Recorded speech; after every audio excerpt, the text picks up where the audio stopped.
उसके समझ में कुछ नहीं आ रहा। लौट करके आया, फिर गुरु महाराज से कहा हजूर बताइए तो हमारे कुछ समझ में ही नहीं आ रहा है। कहने लगे बच्चा धीरे धीरे समझ आ जाएगा। अब इस गांव में चले जाओ, एक सेठानी के बच्चा हुआ है तो तुमको बता देगा। अब वो बच्चे के पास गया, सेठ जी के दरवाजे, बच्चे का कहा दर्शन कराओ। जब बच्चा बाहर आया तो पूछने लगा हमको हमारे गुरु ने भेजा है। अब सेठ जी के बच्चा तुम ये बता दीजिए कि हमको सच्चे गुरु के दर्शन करने से क्या लाभ है। वो बच्चा अंदर से मुस्कुराया, अंदर से आवाज दे रहा है और कह रहा है तुम्हारी समझ में अब भी नहीं आया। अरे कहने लगे हम आदम हुआ हुआ ज्ञान हूं, अबोध हूं, मेरे समझ में कुछ नहीं आ रहा। बोला तुम्हारे दर्शन से हमारा कल्याण हो गया। बोला मेरे समझ में ये कुछ नहीं आ रहा। तो बच्चा अंदर से आवाज दे रहा है कि जो तुम जीवात्मा इस बच्चे की योनि में देख रहे हो, यही जीवात्मा वृक्ष की योनि में थी। और जब मैंने तुम्हारा दर्शन किया, तुम्हारे अंदर गुरु की शक्ति, गुरु का नूर जलवा झलक रहा था। और मैंने जब तुम्हारा दर्शन किया तो मेरी स्थावर योनि खत्म हो गई, जहां हमको 30 लाख बार जन्मना मरना होता। मैं सीधा अंदर योनि में गया। तो महीने के माध्यम से मेरा जन्म हो गया। फिर गुरु ने तुम्हारे हमको हमारे पास भेज दिया तुमको, और फिर हमने तुम्हारा दर्शन किया। जब तुम्हारा दर्शन किया तो हमारी अंदर योनि खत्म हो गई, जहां हमको 23 लाख बार जन्मना मरना होता। मैं सीधा पिंड योनि में आ गया। वो भी कोई ऊंट बकरा बैल सुअर हाथी घोड़ा में नहीं, सीधा मानव शरीर में आया, जिसके लिए देवी देवता भी तरसते हैं। हमने तुम्हारा दर्शन किया, तुमने तो गुरु का किया होगा, गुरु का दर्शन करके आए हो, कितना लाभ तुमको मिला होगा। अब ये तो आप जानो, लेकिन तुम्हारे दर्शन से हमारा उद्धार कल्याण हो गया।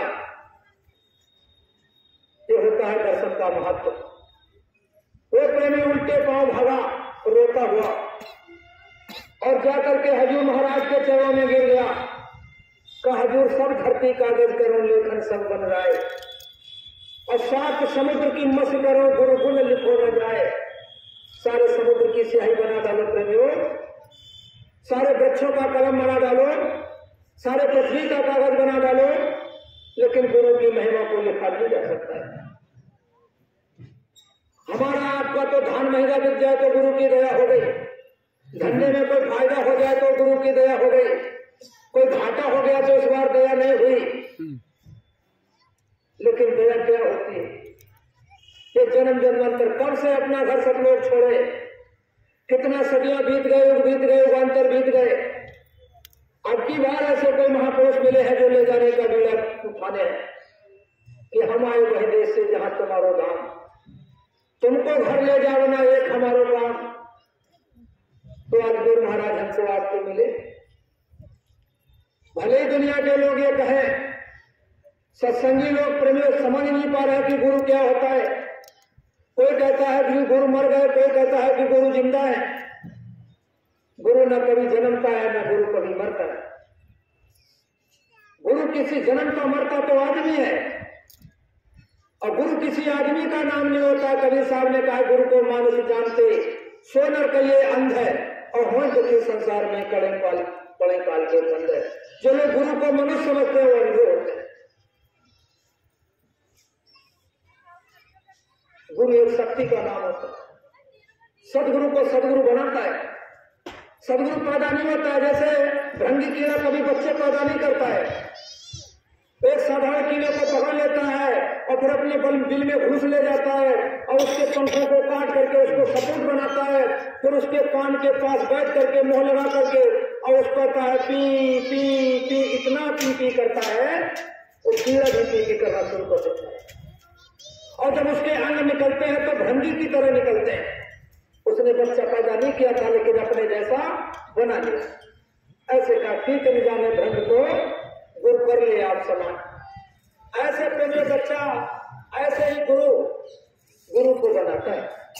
कबीरदास ने धर्मदास को गुरु बनाया, नानक जी ने अंगद देव को गुरु बनाया, दादा स्वामी ने जयमल सिंह को गुरु बनाया, जनरल सिंह ने सावन सिंह को गुरु बनाया, सावन सिंह ने कृपाल सिंह को गुरु बनाया, दूसरी सदी में शेर सिद्धदयाल सिंह ने राजा स्वामी ने विष्णुदयाल शर्मा को गुरु बनाया, विष्णुदयाल शर्मा ने दादा गुरु को गुरु बनाया, दादा गुरु ने गुरु महाराज को गुरु बनाया, गुरु महाराज जी ने महाराज जी को गुरु बनाया।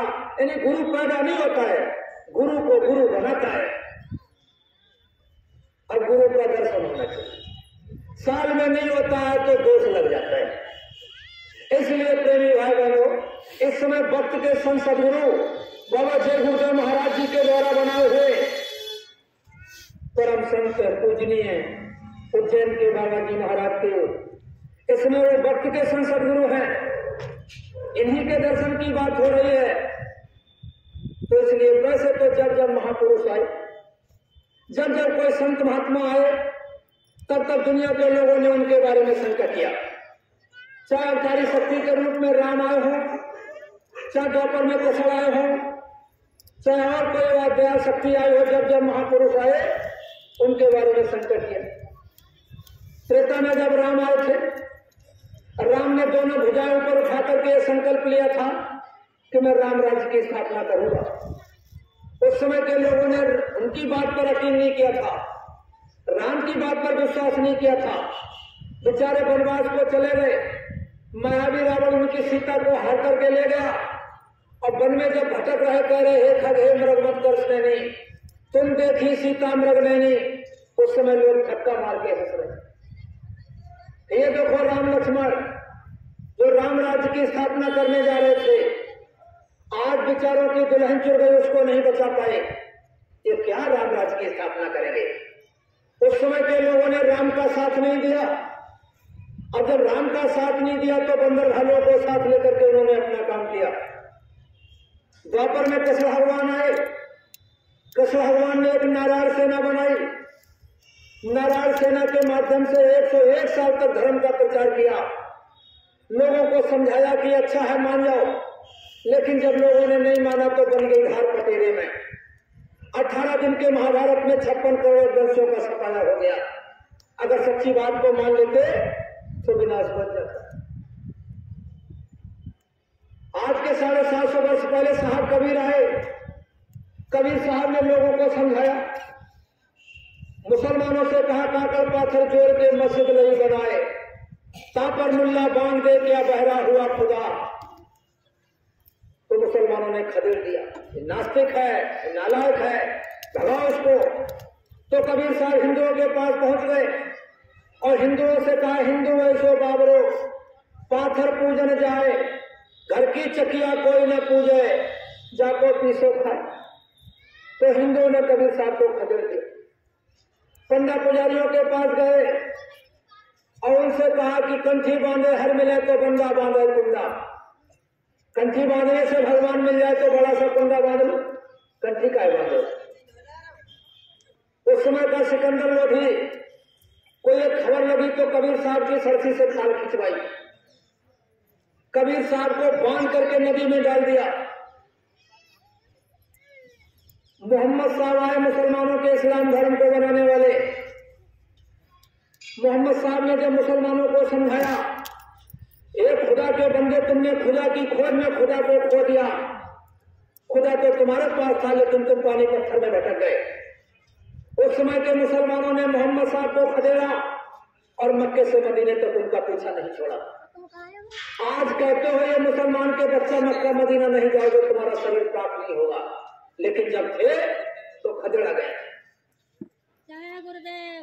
ईसाई धर्म में ईसा मसीह आए, ईसा मसीह पर झूठा मुकदमा चलाया गया, उनको सूली की सजा सुनाई गई। आखिरी वक्त में ईसा मसीह से पूछा गया कि तुम क्या कहना चाहते हो, क्या खाना चाहते हो। तो आखिरी वक्त में ईसा मसीह ने कहा था हे खुदा इन्हें माफ कर देना, ये पहचान नहीं पाए, ये दुनिया के लोग हमको पहचान नहीं पाए, उनको माफ कर देना। संत कबरेज की खाल खींच ली गई, गुरु अर्जुन देव की आंखें फोड़ दी गई, नानक जी की झोपड़ी जला डाली गई, गोस्वामी जी महाराज को काशी के विद्वानों ने बहुत तंग किया। संत कबरेज की खाल खींच ली गई, गुरु तेग बहादुर को चांदनी चौक पर जलाया गया, गुरु महाराज को 21 महीने जेल में रखा गया, पूजनी महाराज जी को आश्रम छोड़ना पड़ा। कहने का मतलब है जब जब कोई शक्ति आती है, जब जब कोई महापुरुष आते हैं तो दुनिया के लोग उनके बारे में शंका करते हैं, उनके पीछे पड़ जाते हैं। महात्मा बड़े दयालु होते हैं, वो किसी को तकलीफ देना नहीं चाहते। इसलिए प्रेमी भाई बहनों, सब लोगों से यही निवेदन प्रार्थना है, इस समय भक्त के संत सदगुरु बाबा उमाकांत जी महाराज भूल करके भी इनके बारे में कभी शंका नहीं कर रहा। जब गुरु महाराज कहते थे बच्चा शंका एक विनाश का कारण है, शंका भाई भाई में हो जाए तो झगड़ा शुरू, पति पत्नी में हो जाए तो झगड़ा शुरू। आप लोग इसलिए बाबा जी कहते थे बच्चा शंका एक विनाश का कारण है, भूल करके भी शंका नहीं करना। ये भक्त के संत सदगुरु हैं, ये तो खर्चा तकलीफ को हरने वाले बाबा जी हैं। तो इसलिए आप सब लोगों से निवेदन है, प्रार्थना है, इनके बारे में शंका मत करो। आप ये सोचो मानव शरीर आपको मिला है, ये ऐसे नहीं मिला है। गोस्वामी जी महाराज ने रामायण में लिखा है कि न दुर्लभ तुमने पाया और कोटि जन्म जाब भटका खाया। करोड़ों जन्म भटका खाने के बाद ये मानव शरीर हमारे आपके हाथ लगाए। करोड़ों जन्म भटका खाने के बाद ये मानव शरीर हमारे आपके हाथ आया है। ये तो महापुरुष की दया हो गई, हमको आपको मानव शरीर मिल गया। नहीं, बड़ी मुश्किल से ये मानव शरीर मिलना होता है। गोस्वामी जी कहते हैं 84 भटका खाए के और फिर ये नर्तन पाए और अबकी पासा ना पड़ो तो फिर 84 थे। 4 खाने होती है सजा देने के लिए, बड़े बड़े सेंटर जेल खाना बना रखे हैं। इस खावर खान, हुकमत खान, अंडज खान और पिंडज खान। इस खावर खान में 30 लाख प्रकार के वैसे पेड़ पौधे बटकर रचाते हैं, जिसमें जाना पड़ा, जीने पड़ेगा, मरना पड़ा। ओरे गिरे हमारी खाल छिल गई, लू लपट को हमने बर्दाश्त किया, मार मारुत की झेली, किसना तकलीफ उठाया। 30 लाख बार जन्मे और मरे, कितना समय बीता होगा। एक एक बरगद और पीपल की उम्र 500-500 साल तक की हो जाती है। कितना समय बीता अगर एक जेल खाने में आपको डाल दिया जाए तो। जैसे शरीर से कोई गुनाह हो जाए, पाप हो जाए, तो यहाँ का प्रशासन सरकार है, उसका एक नियम कानून बनाया कि किसी को जान से मार दोगे तो 302 की दफा में जेल जाना पड़ेगा, किसी को मारने की कोशिश करोगे तो 307 लग जाएगा, उसकी दफा अलग है। ऐसे जीवात्मा को सजा देने के लिए, जैसे यहाँ शरीर को सजा देने के लिए आप समझो ये सेंट्रल जेल, छोटी जेल, बड़ी जेल, कोतवाली चौकी और थाना, ये सब कोर्ट कचहरी बनाया। ऐसे जीवात्मा को सजा देने के लिए बड़े बड़े सेंट्रल जेल खाने बना रखे हैं। दूसरा जेल खाना उसने बना दिया हुकमत खान का, जो स्वतः गर्मी पसीने से जीव पैदा हो जाते हैं।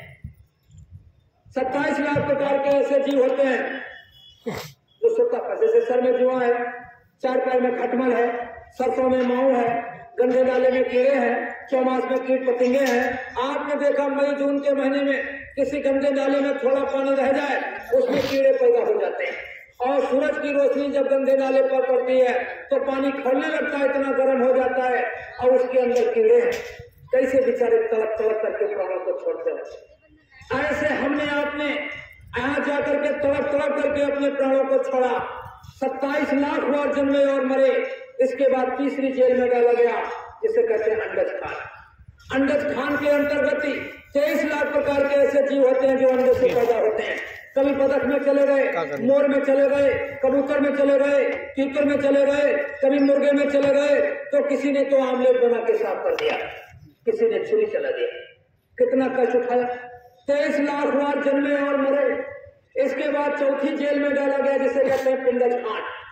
पिंडज खान के अंतर्गत 4 लाख प्रकार के ऐसे जीव होते हैं जो पिंड से पैदा होते हैं। कभी ऊंट में चले गए तो नकेल डाल दी गई, कभी गधे की योनि में चले गए तो कितना बोझा ढोया। इसी जीवात्मा की बात कर रहा हूं जो हमारे अंदर बोल रही है, आपके अंदर सुन रही है। कभी सुअर की योनि में चले गए तो क्या क्या करते रहे, कभी बकरे की योनि में चले गए तो कैसे छुरी चलाई गई। ये सब धक्का खाने के बाद बड़ी मुश्किल से मानव शरीर का नंबर आता है। एक बार गुरु महाराज ने अपने एक काफिले का समापन यानी कानपुर में एक पनकी जगह है, उस जगह पर किया था। तो गुरु महाराज सबसे पहले मंच पे बैठ करके यही